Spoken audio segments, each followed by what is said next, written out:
So we're into 2024 now. The interesting thing about 2023 to me, it was actually a very interesting year, but most people said the prices were going to drop. Some people were like, prices are going to drop, I think, 15, 20%. Yeah. And so that didn't happen. What actually happened is we're up, I don't know, 10%, 8 to 10%. We're actually up, not from a year ago, January to now, median price home is actually up 15%.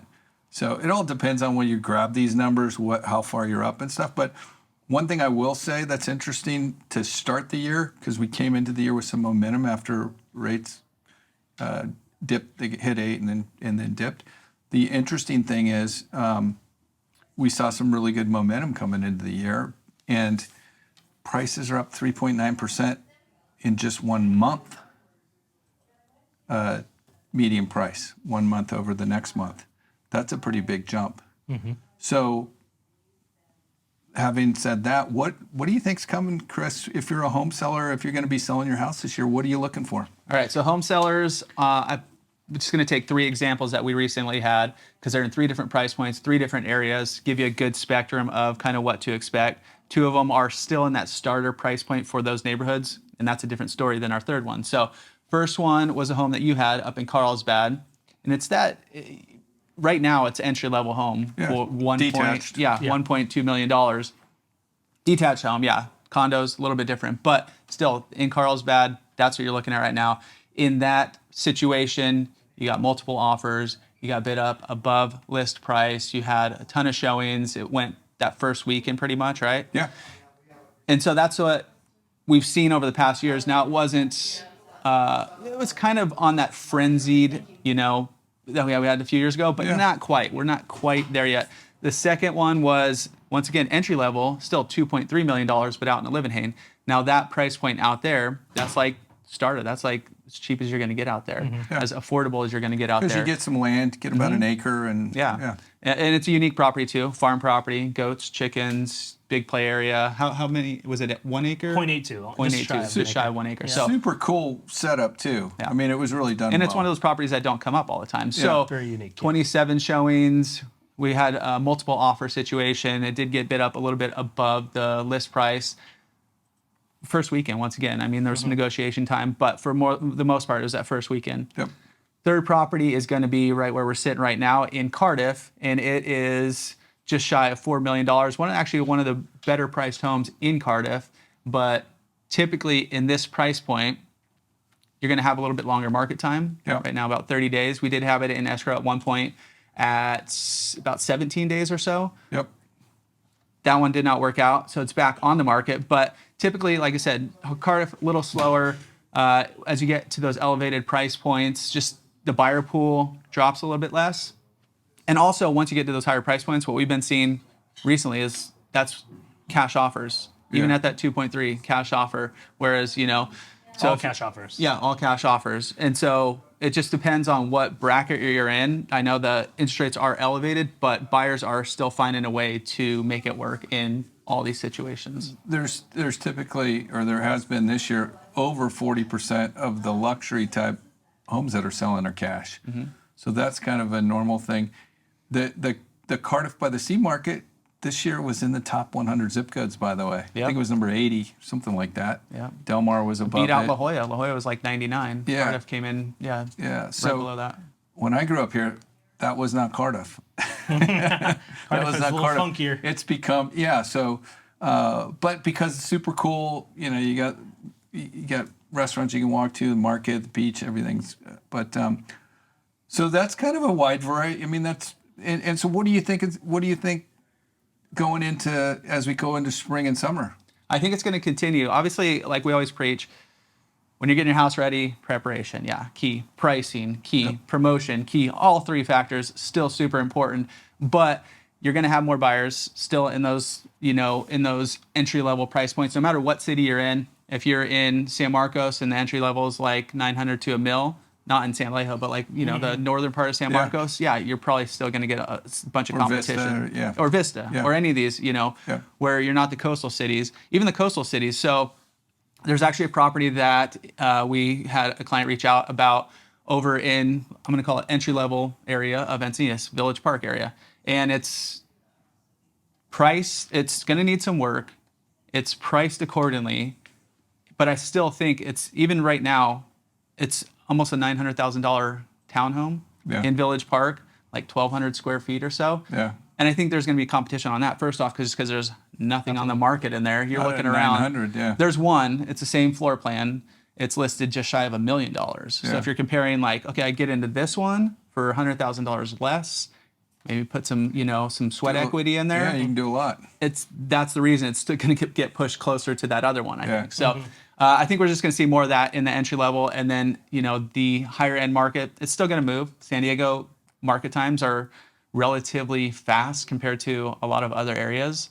30, 45 days in luxury market. It's not crazy long. So San Diego in the when you're looking at price appreciation just through November, I think Detroit was up 8.2% year over year, and San Diego was 8%. We were in the top 2 or 3 nationwide when you look at the Case-Shiller numbers. Yeah. One thing too, I think to keep in mind when you're pricing a home, the price is part of the marketing. Yeah. It's not necessarily, some folks think about it, hey, this is what I want for my house and that's what I'm going to put it at. But really the price is one of the ways you set your house up, set it up to get in front of as many people as possible. Yeah, exactly. That's the big thing. Not always necessarily the number you're going to get, but part of the marketing. So when we're looking at, after we talked about all this, it's a little more challenging for buyers still because of inventory levels, right? Yeah, I mean inventory levels, and also just that interest rate still. Like even in January we saw them go down a little bit, not a crazy amount where all of a sudden the market completely shifted, but enough where we saw some buyers get into some homes. I think there was a little bit of a shift when we got about 1.5 points shaved off, and if you look at inventory levels and activity, like going into November, December, pretty good. Yeah. But now we've bounced back up closer to 7. Like we hit 6.3 or so, and now we're closer to 7. Yeah. So. And I think, and we'll see what happens with interest rates, and I think that'll be the big driving force this year, when it comes to buyers, because buyers have been planning accordingly. What they can afford, and with higher interest rates, it's tougher and tougher, and your buying power is shrunk as soon as those rates drop, move anywhere north. So luckily, people are making more money according to the numbers they tell us. That incomes are up a little bit, so hopefully that offsets some of it. What level do you think interest rates cause a problem? I think we saw them get to a level that we didn't imagine. A little over 8. Yeah. And that definitely caused a problem. Yeah. I think since it sat at 7 for a while, or in the 7s for a while, people started to get used to that. We saw a little bit more movement during the summer. But I'd say as soon as you dip below that, all of a sudden people see 6 again, and they're like, that's our new norm. Yeah. And then once it creeps back up, although it looks like it creeped down just a little bit today, but we just don't know. Yeah, we're watching it. The lender we use, they're on top of this stuff. The other thing that you can do too is, if you're a buyer, you can use these times when rates bounce up a little bit and there's a little bit less activity for home sellers to maybe negotiate a buy down or something. And we've done that a lot over the past year. You get buy downs and get your rate lower for the first couple of years. So I've seen it in a listing or two as well, where they're offering the seller, maybe the property's been on the market for a lot longer than it should have, or it was a little bit overpriced to start. And in the listing description, or in our private remarks, seller willing to offer a 2-1 buy down. So just to get, generate a little bit more buyer demand, because they're going to help that buyer get a more affordable rate and payment right off the bat. Yeah, and the good thing, some people, when they hear some of those things, they think about where people were doing variable rate mortgages and stuff in the past. This is just straight up that you take the rate today at 7, year 1, you're at 5, year 2, you're at 6, and year 3, you're at what normal rate is from then on. You know what your rate's going to be when those 2 years are up. So it's really just getting a home seller to pick up your interest payments for the first 2 years to get the payment a little bit lower. with the hope that you'll be able to refi in a couple of Yeah, years. 2 or 3 years. Yeah. Yeah, exactly. And so it's a good way to especially in the market if we see more inventory. Yeah. This time of year, right in January or December, really is the bottom of the market for inventory. If you look at, I mean, if we just went back 10 years and we looked at, you always see December the low and it bounces up almost double inventory by the time you get to the end of January because just normal cycles of people been on the market, they take their house off the market and they put it back on, those kind of things. So, but right now we're still at like under 2 months supply of inventory overall. Some areas 1 month supply. Yeah. You were showing some folks This weekend. 1.7-ish Carlsbad to San Alejo. Hills. Yeah.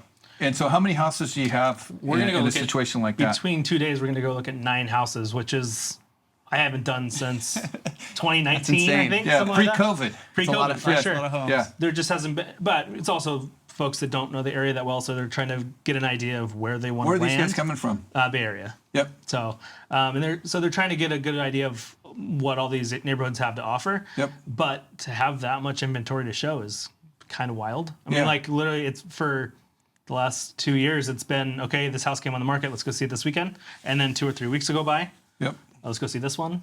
Like, I mean, we have a handful of clients where that's the case still right now because they're specifically looking in a village park or specifically living in or looking in a part of Vista. So homes aren't coming on as often. Yep.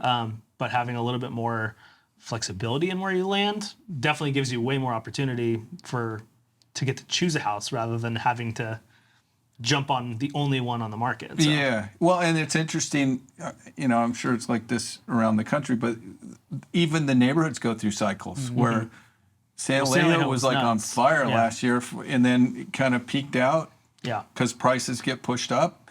And then people are like, well, I can go over here for close to the same. Yeah. And everybody moves around. So what do you expect I mean, I've had this theory just from the people I'm talking to, and this is one person's theory from my experience with people I'm talking to. So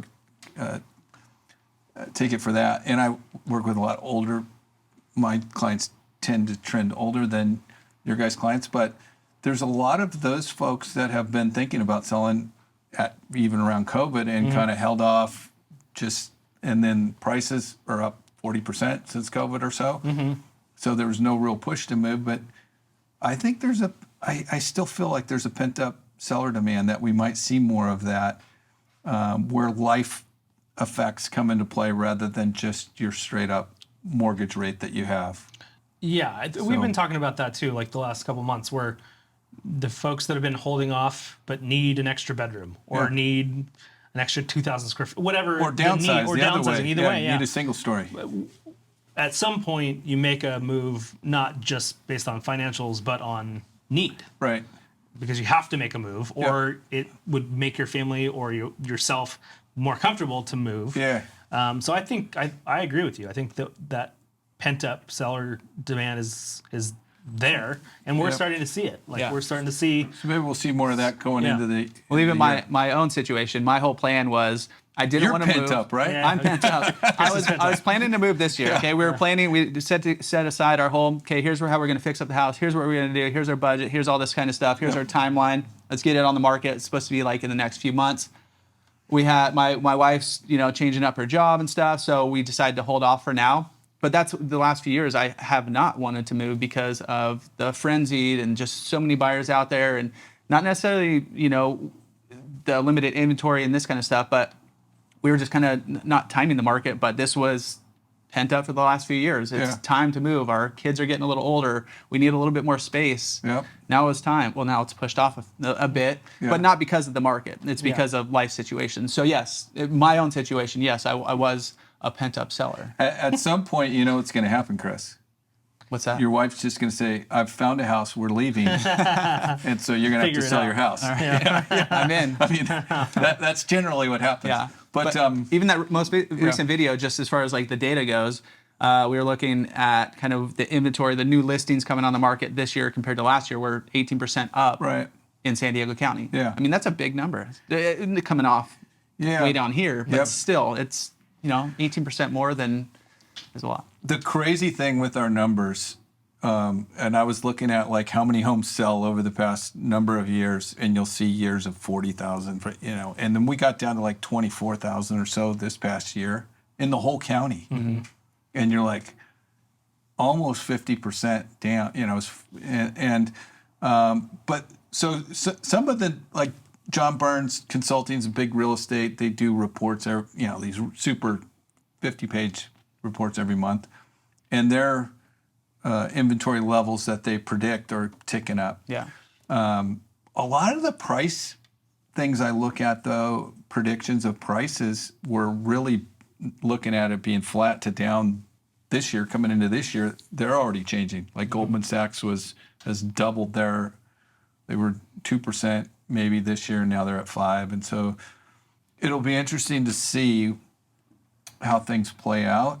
They never play out the way exactly people expect. That's why it's like, make your plan, Yes. set up your situation. That's what I'm getting to. get the best that's for you, Yeah. like you can see all this stuff. Obviously we're in the business, so we're probably more, just kind of learning every day, seeing stuff that we're probably thinking our clients are seeing, but not. But it's like what's out there in the media is but focus on you and focus on your goals and what you're going for. Yeah. Yeah, the media, most of the national stuff and a lot of the headlines aren't actually giving you the real story. In the end, it's your neighborhood that you're looking at moving to or moving from. And even in different markets, in maybe what seems like a down market or moving up market, there's pockets of things going on that are very different. So I guess that's the way I would end this thing as far as advice. If you're thinking of doing something, whether you're buying or selling, because of the volatility the past couple of years, give yourself an extra month or two. I mean, that's where I would start, like get ahead of it, and so you don't feel rushed by the time you have to do something. So start talking to your real estate agent. Well, come talk to us actually, but in all seriousness, get your ducks in a row early, so you can make the best decision for you. And like Chris said, I mean, you got to do it based on what's pent up. Yeah. Whatever's going on, right? Yeah, You got to make the best decision. Any last words of wisdom moving into spring real estate market here in San Diego? I mean, we've been doing these videos every January for the last 2 years, 3 years. Yeah. More inventory would be great. Well, let's go make some. Anybody, if you need to sell your home, we're open for business. We're here to help. Absolutely. And we'll do a great job.